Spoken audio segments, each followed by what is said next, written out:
It's Mike Coppage again, and I'm going to shave before my next video because I know I'm not looking anything like Mr. Clean these days. But anyway, I'm here to talk about Calvary Baptist tonight. Last night we talked about Parkway, and their Week 1 opponent is Calvary Baptist. I'm going to try to wrap this up quicker than yesterday because I appreciate everyone who's viewing this, and I know you all have busy lives, and I could talk forever about these about these teams and players, so I don't want to take up too much of your time, and I don't want to run you off by being too loquacious, as I tend to be. But when you talk about Calvary, of course, you start with their quarterback, Shea Patterson, and he's the #1 guy in the nation in terms of 2016 quarterbacks.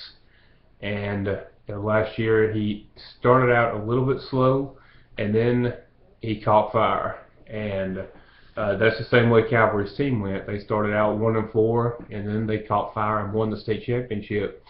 And that 1-4 start, it was against a murderer's row of opponents. I mean, they lost to Byrd, they lost to West Monroe, they lost to Parkway, they lost to St. Thomas More, and they're going to get a shot at redemption against all of those teams this year except for St. Thomas More. So we may see Calvary get W's in all of those games this year. It's going to be fun to watch. There's an interesting Week 2 matchup with a team from Texas, Midland Christian. They play in the Texas Private School Association TAPS, and they went 14-0 last year and were only tested in the state finals. And we're going to get a litmus test for Midland Christian and see just how good they are when they play Calvary, because I don't think anyone really knows how good Midland Christian is yet. Obviously they're doing something right to go 14-0, but they didn't play a team like Calvary Baptist last year. And talking about a few of Calvary's top players, Shea, of course, is the man that you start with. And even though he didn't have a lot of rushing yards last year, he's very athletic, and he can run the ball when he wants to. And he did run it a good bit against Catholic New Iberia. That was his big rushing game of the year last year.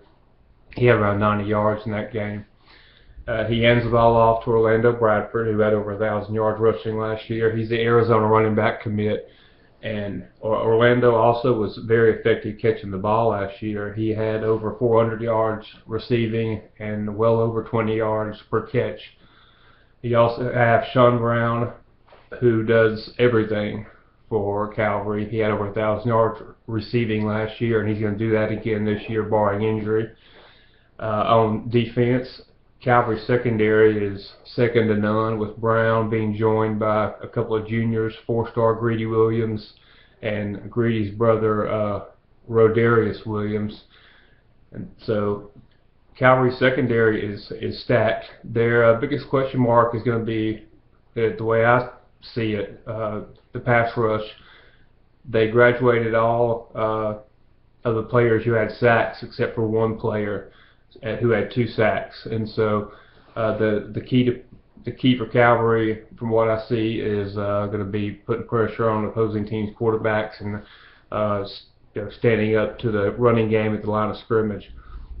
They do have an undersized linebacker named Nick Rogers, who is an excellent player, and he's real heady and gets in on a lot of plays. So there's more to the team than the guys I've discussed, but like I said, I don't want to go on and on again this time.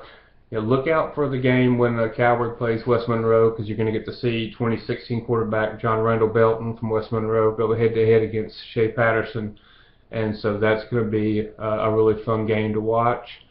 And hopefully Calvary and Evangel Christian will resume their rivalry in the future. Everyone loves to watch those two teams go at it. And I broadcast the first game on the radio when the first time Calvary beat Evangel. I was Evangel's radio play-by-play guy, and so I was there that night. And hopefully when the LSHAA reclassifies things for enrollment purposes, like they do every couple of years, hopefully Calvary and Evangel will be at the same class again. So I'm gonna wrap it up right there. Calvary is a team that's gonna compete for. They could be the best team in the state. I'm not ready to say that yet because there's a lot of other teams to talk about.